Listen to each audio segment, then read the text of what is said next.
Welcome to my YouTube channel Vikas Sir Accountancy Classes. Today the topic of our discussion will be types of communication. Basically there are four types of communication. One is verbal communication, second is non-verbal communication, third is written communication, and fourth is visual communication. Verbal communication can be further subdivided into two categories: formal communication and informal communication.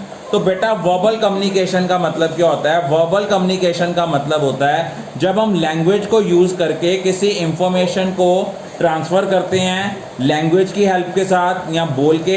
ये एक common type है और इसको हम लोग use करते हैं presentation के लिए, वीडियो कॉन्फ्रेंसिंग के लिए, कोई मीटिंग्स करनी है उसके लिए, या 1-to-1 कन्वर्सेशन करने के लिए, या टेलीफोनिक कन्वर्सेशन के लिए।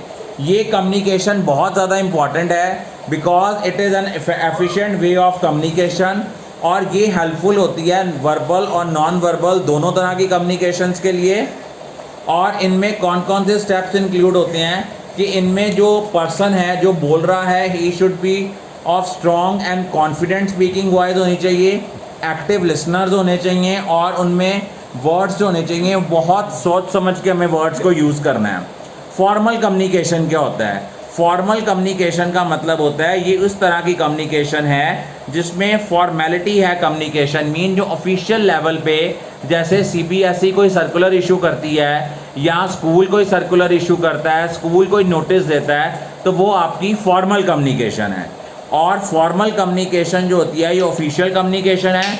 इसकी एग्जांपल्स हो सकती हैं ईमेल्स, या लेटर हेड्स पे कोई इंफॉर्मेशन लिखी जाती है, या कोई रिपोर्ट दी जाती है। ये सारी फॉर्मल कम्युनिकेशन का पार्ट है।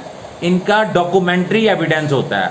अब इनफॉर्मल कम्युनिकेशन है जैसे फ्रेंड्स के बीच में कोई आपस में कम्युनिकेशन होती है, इसका कोई डॉक्यूमेंट्री एविडेंस नहीं है। फ्रेंड्स आपस में किसी भी तरह की बात को कभी भी किसी भी टाइम पे एक्सचेंज कर सकते हैं। और इनफॉर्मल ऑर्गेनाइजेशन जो होती है ये ऑफिशियल नहीं होती, ये अनऑफिशियल ऑर्गेनाइजेशन है। इसका कोई स्पेसिफिक चैनल नहीं है। आप अपने फ्रेंड से बात सोशल मीडिया पे भी कर सकते हो, व्हाट्सएप पे भी कर सकते हो, एसएमएस के थ्रू भी कर सकते हो। उसके बाद फॉर्मल कम्युनिकेशन के बेनिफिट्स क्या हैं? अगर हम लोग ये चाहते हैं कि हम लोग अपनी किसी पॉलिसी को फाइनलाइज करना है, कोई हमने पर्टिकुलर डिसीज़न जो है वो अडॉप्ट करना है, उसके लिए हमें फॉर्मल कम्युनिकेशन की ज़रूरत पड़ती है। फॉर्मल कम्युनिकेशन हमें हेल्प करता है, हमने कोई प्रोसीजर इस्टेब्लिश करना है, हमने ये इंश्योर करना है कि हम प्रॉपर स्टेप्स को फॉलो कर रहे हैं कि नहीं कर रहे, उसके लिए फॉर्मल कम्युनिकेशन की ज़रूरत पड़ती है। कोई प्रॉमिस या ऑफिशियल प्लान जो है वो फॉर्मली डॉक्यूमेंटेड तभी इसलिए किया जाता है ताकि उनको हम फर्दर बाद में रेफरेंस के लिए यूज़ कर सकें। जैसे सपोज आपने कोई टेलीफोनिक कन्वर्सेशन करनी है और आपने रेफरेंस देनी है, आप लिखते हो reference to circular number this dated this. अब इनफॉर्मल कम्युनिकेशन के फ़ायदे क्या होते हैं? इनफॉर्मल कम्युनिकेशन होती है ओपन डोर पॉलिसी, जब हम किसी के साथ कोई भी बात को कम्युनिकेट कर सकते हैं। और इनफॉर्मल कम्युनिकेशन में हमें ये डर नहीं होता कि लोगों का माइंड क्या है। इनफॉर्मल कम्युनिकेशन में हम किसी भी वे में एक दूसरे के साथ बात कर सकते हैं। फ्रेंडशिप में कोई नॉर्म्स, कोई रूल्स एंड रेगुलेशन नहीं होते। और इनफॉर्मल ऑर्गेनाइजेशन लोगों को एनकरेज करता है ताकि वो अपनी प्रॉब्लम्स को शेयर करें। उसके बाद एक आती है non verbal communication. Non verbal communication का मतलब होता है जिसमें आप अपनी बॉडी लैंग्वेज को, फेस एक्सप्रेशंस को, या अपने जेस्चर्स को यूज़ करते हो इंफॉर्मेशन कन्वे करने के लिए। ये इंटेंशनली और अनइंटेंशनली दोनों ही हो सकती हैं। नॉन वर्बल कम्युनिकेशन तब यूज़फुल होती है अगर आपने किसी के आइडिया को, किसी के थॉट्स को, किसी के फीलिंग्स को एक्सप्रेस करना है।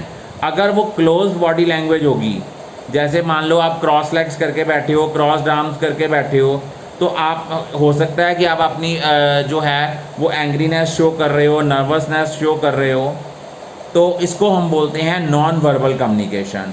रिटन कम्युनिकेशन क्या होती है?